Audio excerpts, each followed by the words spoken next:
cả đăng nữ côn nẹng nâng ban bon đó là trò trắng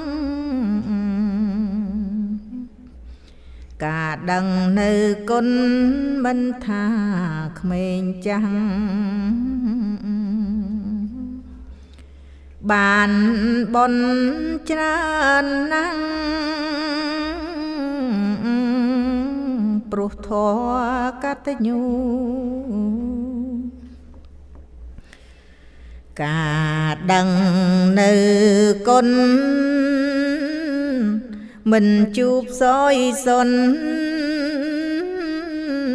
đằng con lộc cru cả đằng nữ con chom pung nẹt cru nâng nẹng to su cà pia chết khmer cả đằng nữ con làng ca lốp lôn chọn ban phong đai cả đằng nữ con minh bạch bọt bài cô lý thao ca sra lanh cho chất cả đằng nữ con bầm bát tia run đại thọ prum rất cả đằng nữ con lên miền vấp rất chanh cú chanh cất nông chất mong so cả đằng nữ con đồ chết bạch con prasa bo bo cả đằng nữ con chất bật chia lọ mình nung miền con thô đằng con cướp ni cả đằng nữ con chè nẹng miền tôn miền thôn cướp ni cả đằng nữ con nẹng có thòm mi chỉ nẹng chất chi chất lọ sắp rong xôm nụ mô tiện ni cả đăng côn cứ cả sát xa sầm pon đập hiệp đại bạch bát rứ prai trá bằng can bật tập hiệp nâng sọc tập hiệp đại mình lọ đo sai còn qua khát bạ bằng can dịch đầy sọc cả đăng côn nâng lốp bom bát cả phay khái cả pruy còn vỏ cả sọc sải cả khó chặt nâng mua máu hỏi nóm dịch đầy sọc chưa mùi cả dồi đắng nâng dịch đầy ngọc hoặc ao chất cầm nịch cả đăng côn nọp một nâu đầm nọ sai lọ lọ ở cá lọ lọ nâng vị thi thua ở côn vô đăng âm pi sụp bắn rồi bỏ côn đây chia từng vừa lọ so bằng chạm pi ca đăng côn nỉ ca đăng côn tay nâu pi còi phiếp chụp chơi tầng ó nâng bác thuê tờ rô cầm nứt nâng rồi bỏ cầm hơi thầm ấy đôi đại đẹp prai khá lục ban pi sọt bọc hời xa nức sờ mày mơ thả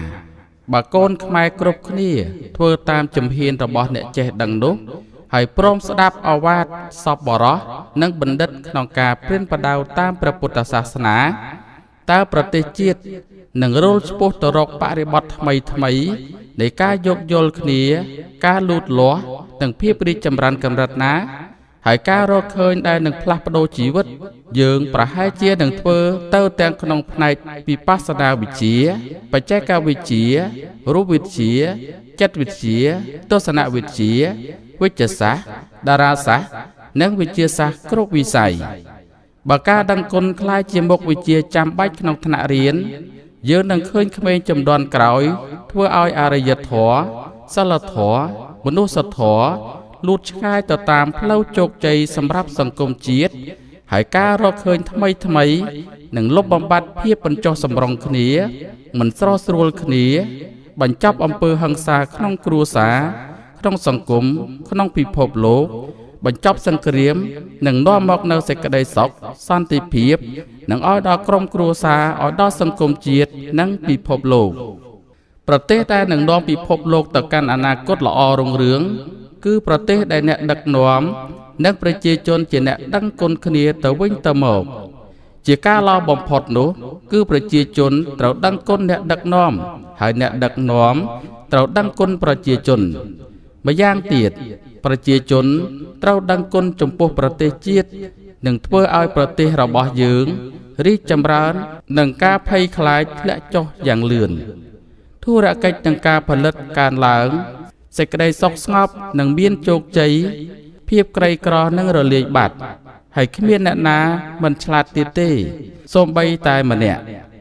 ព្រោះប្រទេសជាតិដែលមានការដឹងគុណពិតជាគ្មានថ្ងៃព្រមឲ្យរឿងមិនល្អកើតឡើងឡើយដោយសារការដឹងគុណនេះវាជាធម៌ពលដ៏ស័ក្តិសិទ្ធិសម្រាប់មនុស្សម្នាក់ទូទាំងពិភពលោកហើយការដឹងគុណ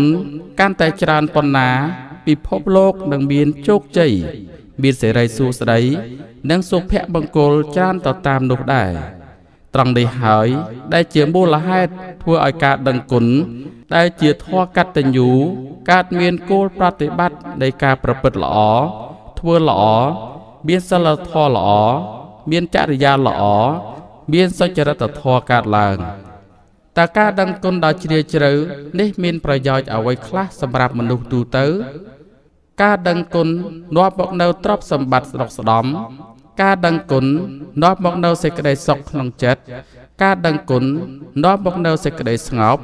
ការដឹងគុណនាំមកនូវភាពខ្ពង់ខ្ពស់ការដឹងគុណ